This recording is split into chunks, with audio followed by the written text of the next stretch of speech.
Think the Middle Ages were all about chastity prayer and a life of pious restraint. Think again.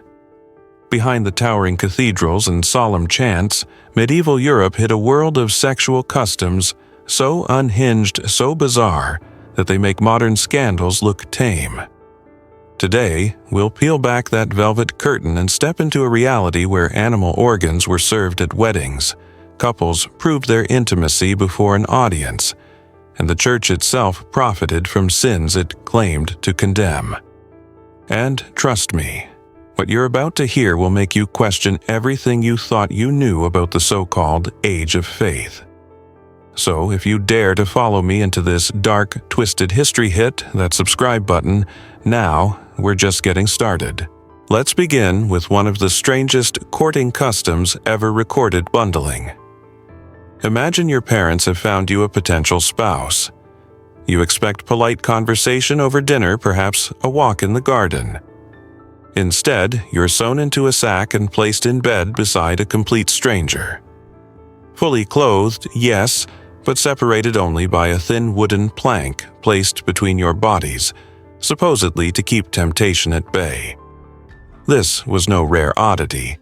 Families encouraged it, seeing it as a safe way for young people to spend the night together and decide if marriage was possible. Special bundling bags were even manufactured. Yes, there was an entire medieval industry for this. The logic: share warmth without sharing more. But of course, reality had other plans. Records show that pregnancies were higher among bundled couples than those who courted traditionally. Turns out, putting two hormonal young people in close proximity overnight, even with barriers, wasn't the purity safeguard parents imagined. Religious leaders condemned the practice, calling it immoral and dangerous, but couldn't stop it. Bundling was too deeply rooted in rural culture. Think of it as the medieval equivalent of parents today trying to ban social media, possible in theory, impossible in practice. And in the shadows of these quaint villages, another bizarre sexual habit simmered, one far richer and far stranger. Medieval Europe believed deeply in the power of food to stir the passions. Not strawberries or chocolate, but something far more anatomical. Enter the world of aphrodisiac feasts, where the star dish was animal testicles, specifically those of young bulls, rams, and boars. Known politely as stones, they were roasted, boiled, fried, powdered into wine, prepared in every conceivable way. In their eyes, consuming the organs of virile animals would pass that virility on to you. But testicles were just the beginning. There were sparrow brains, animal reproductive organs of every kind, and a lavish use of spices, pepper, cinnamon, ginger, saffron, worth their weight in gold. These weren't just flavors. They were medieval Viagra.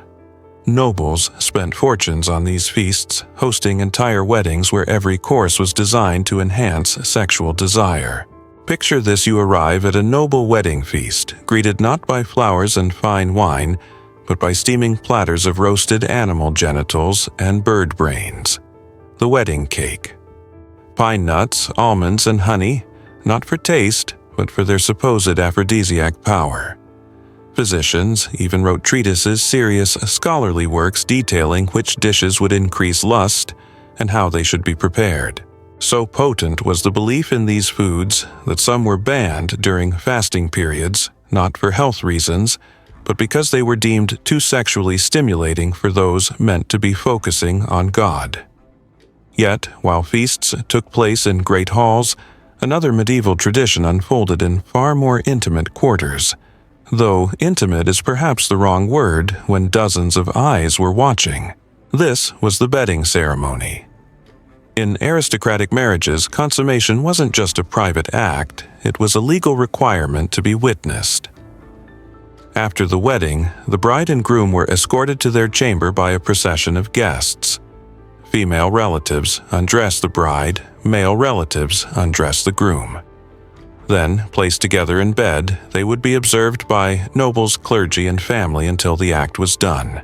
Sometimes, witnesses would even inspect the bedsheets afterward, looking for proof of virginity and penetration bloodstains, as evidence of a successful union. If the marriage involved property or political alliances, this wasn't optional.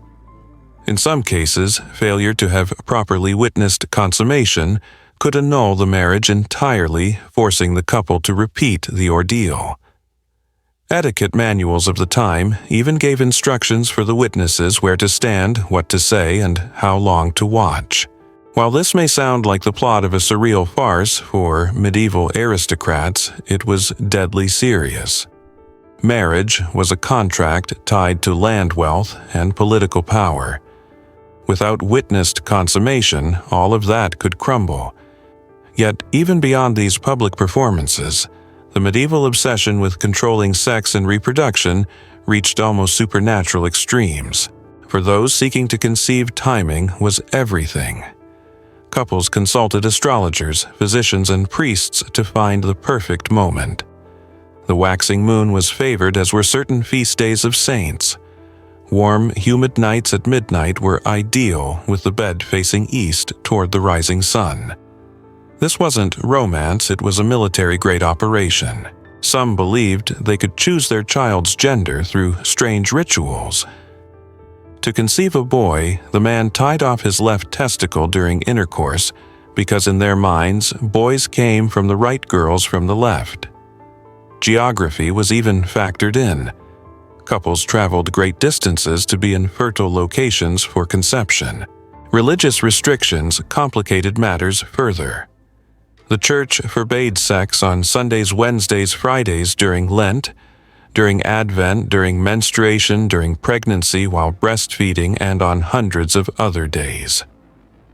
Navigating this spiritual minefield required hiring fertility consultants who blended medicine, astrology, and theology into one lucrative service.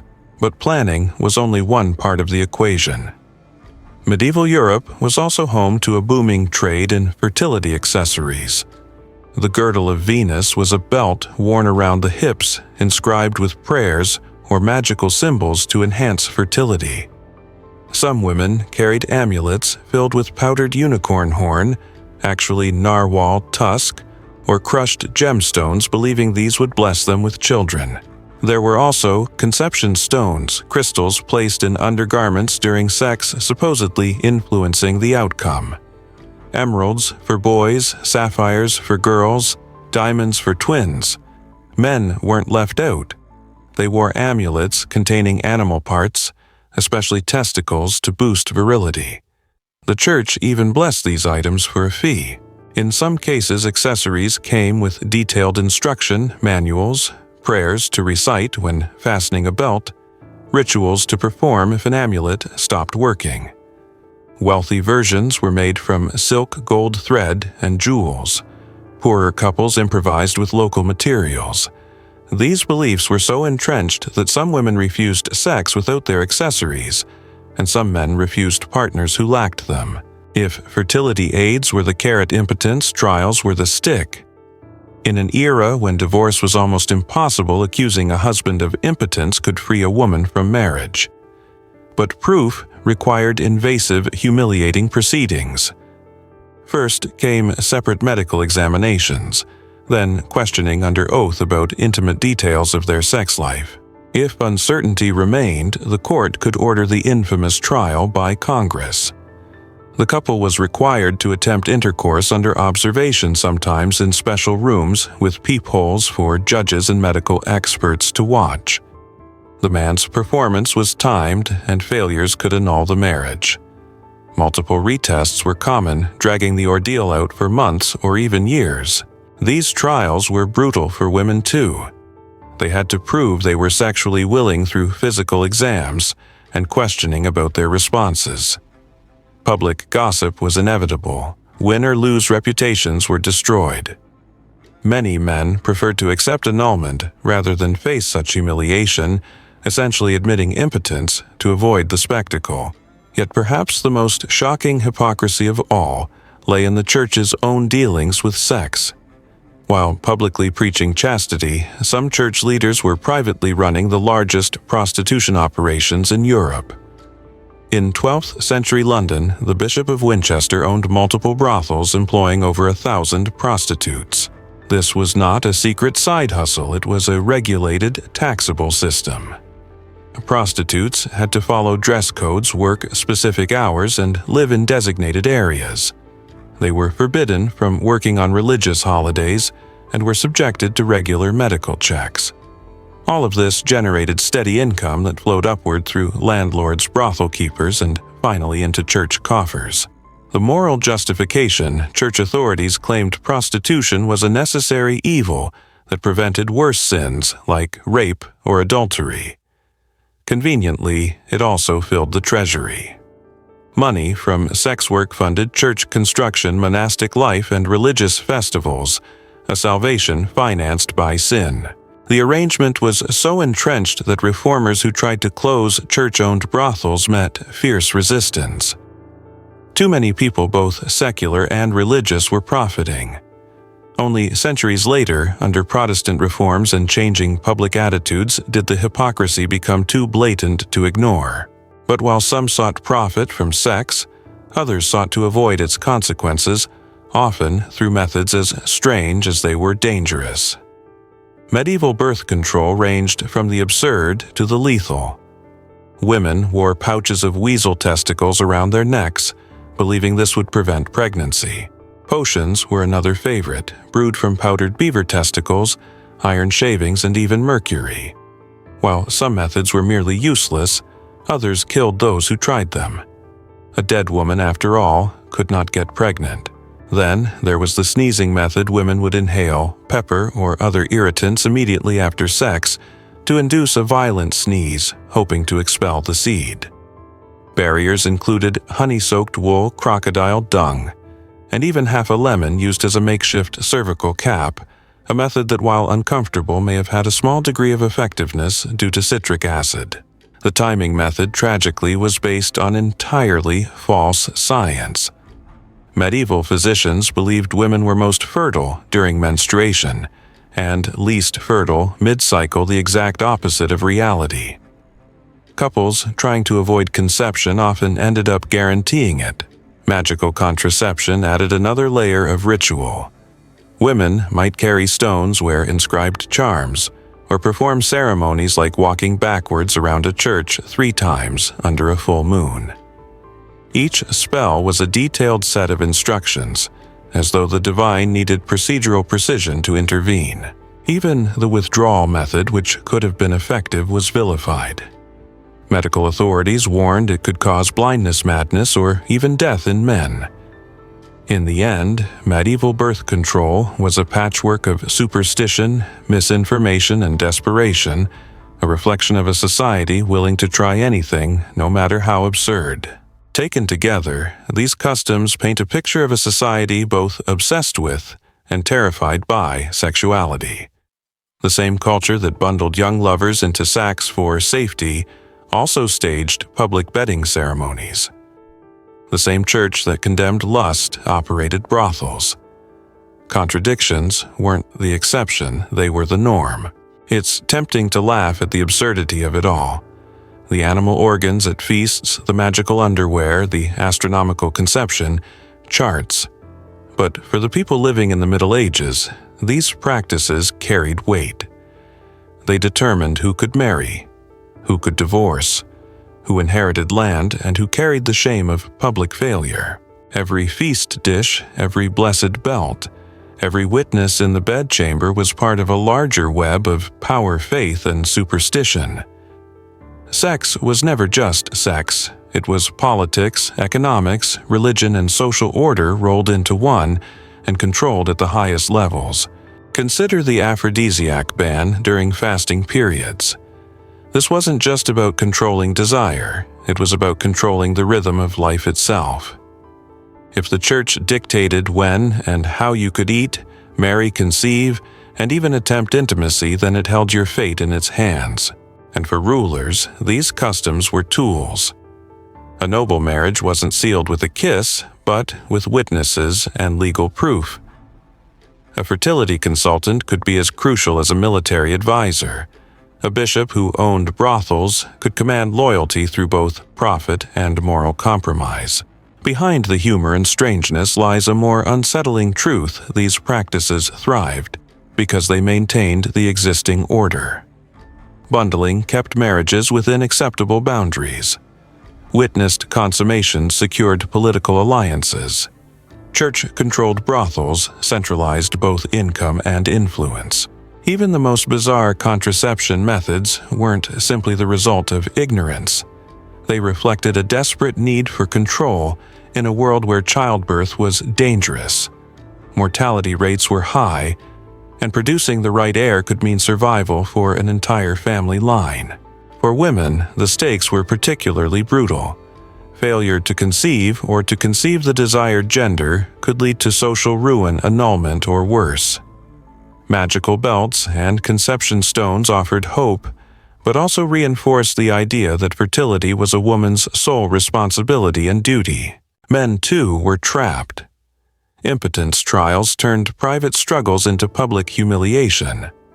Fertility rituals demanded performance on command under prescribed conditions regardless of emotion or consent. Even masculinity itself was judged not by character but by the ability to produce heirs. In the end, the medieval approach to sex was less about pleasure and more about control of bodies, of reputations, of dynasties. The absurdity was real, but so was the power it represented. And beneath the laughter these stories inspire today lies a legacy of how deeply human intimacy can be shaped, twisted, and weaponized by the systems we live under. One of the clearest examples of this weaponization was the way sexual customs reinforced class divisions.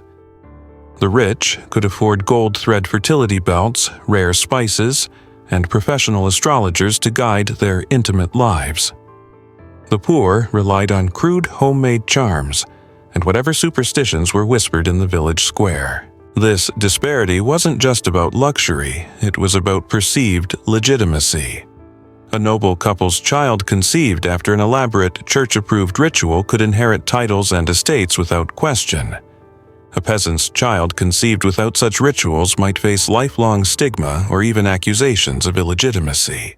Even in the realm of aphrodisiac feasts, class dictated the menu. Nobles dined on imported spices and exotic animal organs. Commoners might be lucky to add a pinch of local herbs to their bread. Yet both shared the same belief that what they consumed could transform their bodies and fates. The Church's role blurred the line between morality and commerce. It blessed fertility belts, sanctioned brothels, and regulated sexual behavior under the guise of divine law. Every act of intimacy, every attempt at conception could be taxed, blessed, or forbidden. These contradictions created a strange balance. The Church condemned lust, but facilitated its expression in controlled, profitable ways. Nobles enforced purity codes while engaging in lavish, lust-fueled celebrations. Public rituals of chastity existed alongside whispered indulgences in private chambers. For all the restrictions, medieval society still found ways to bend the rules. Couples in bundling sacks didn't always stay chaste.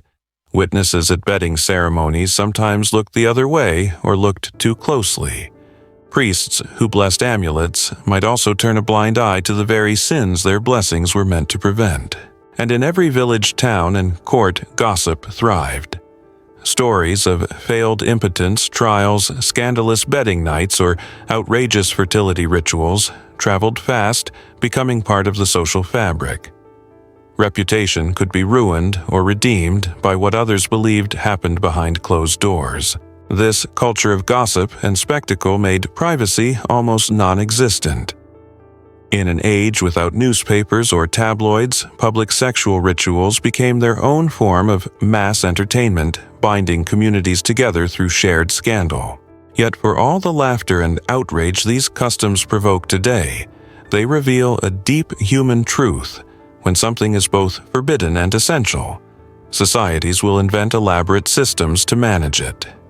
Medieval Europe didn't just ignore this truth, it built an entire world around it. In the end, the bizarre sexual practices of the Middle Ages weren't random quirks of a superstitious era. They were carefully woven threads in a larger tapestry of power control and survival. To laugh at them is to miss the deeper point. They show us how far people will go to regulate the most personal aspects of life when everything from inheritance to salvation is on the line. Consider how many of these customs revolved around proof of virginity, proof of consummation, proof of fertility, proof of impotence. In a world without modern science, proof often meant spectacle. Blood on a sheet became legal evidence. A witnessed act of intimacy became a binding contract. This obsession with proof turned the bedroom into a courtroom and the body into a piece of public property. Private acts were transformed into social obligations, judged by onlookers who held the power to legitimize or nullify a union. The legal weight of these customs was immense. An unwitnessed consummation could dissolve a marriage. An impotence ruling could strip a man of his rights and status. Even a rumor about infertility could shift alliances and inheritance patterns in noble families. In such a climate, intimacy was never just an emotional or physical connection. It was an act loaded with political and economic consequence, one that could make or break dynasties. Every superstition, ritual, and regulation existed to protect those stakes. And yet the irony is that despite all this structure, people still found ways to subvert the system. Lovers met in secret. Couples ignored church-approved fertility schedules. Brothels flourished under the very noses of the clergy who condemned them. This push and pull between restriction and rebellion created a constant undercurrent of tension. Publicly, people upheld the rituals. Privately, they navigated their desires in ways that often defied the official rules. It was a silent rebellion played out in bedrooms, taverns, and behind the heavy doors of noble estates. Some customs even became games of manipulation. A failed bedding ceremony could be staged to delay a politically inconvenient alliance. An impotence accusation could be weaponized to end an unwanted marriage. Fertility charms might be forgotten if a partner wanted to avoid producing heirs. In this way, the very systems designed to control intimacy could be turned into tools of personal agency, though always at great risk. A misstep could lead to public disgrace, loss of status, or even exile from one's community. The survival of these practices for centuries shows how deeply they were woven into the social fabric.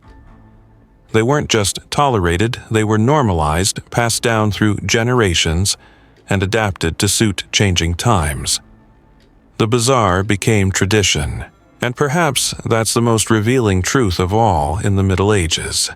Sex was never simply about passion. It was a carefully managed intersection of faith, superstition, politics, and power, a mirror reflecting the values and fears of an entire civilization. When we look back now, it's easy to feel a mix of disbelief and amusement. Bundling sacks, magical underwear, supervised consummations, it all seems absurd. But for medieval people, these were the rules of the game, and survival meant playing by them. Laughter fades when we remember the stakes. A failed trial, an accusation of infertility, a rumor of unchastity, these could ruin lives. The power to decide such matters was concentrated in the hands of the church, the nobility, and those skilled in turning superstition into authority. For women, the burden was crushing. They bore the weight of producing heirs, maintaining purity, and enduring public examinations. For men, the pressure to perform, to prove potency, and to produce the right children was constant. Both genders were trapped in roles that reduced them to functions rather than individuals. Yet, within this oppressive framework, there was resilience. People whispered jokes about the absurdity of the rules. They crafted secret signals, smuggled lovers into guarded spaces, and shared remedies that defied official doctrine. The human spirit found ways to survive even in the most controlled environments. Some of these practices would fade as science advanced and social structures shifted. Astrology lost its grip on conception planning.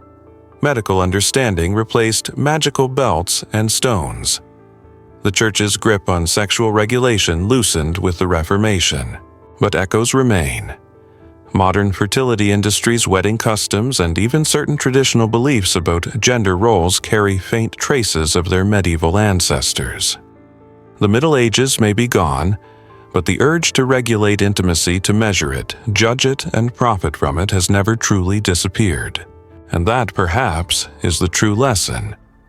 The bizarre sexual customs of the medieval world weren't an accident of ignorance. They were deliberate systems of control. They remind us that when institutions mix morality with power, the most private parts of our lives can become public property. What shocks us today isn't only the strangeness of the acts, but the recognition that we still grapple with the same tensions between desire and duty, freedom and control, belief and reality. The medieval world simply wore those tensions, openly draping them in ceremony and superstition. So, the next time you hear the phrase "the Dark Ages," remember it wasn't darkness in the absence of activity. It was darkness in the way people's most personal moments were bound by the chains of politics, religion, and fear, illuminated only by the flickering torchlight of secrecy and rebellion. In the end, the story of medieval sexuality is the story of humanity's eternal struggle to live, to love, and to desire in a world that insists on controlling how, when, and why we do it. The details may change, but the core conflict remains. And that's what makes this strange, scandalous history worth remembering.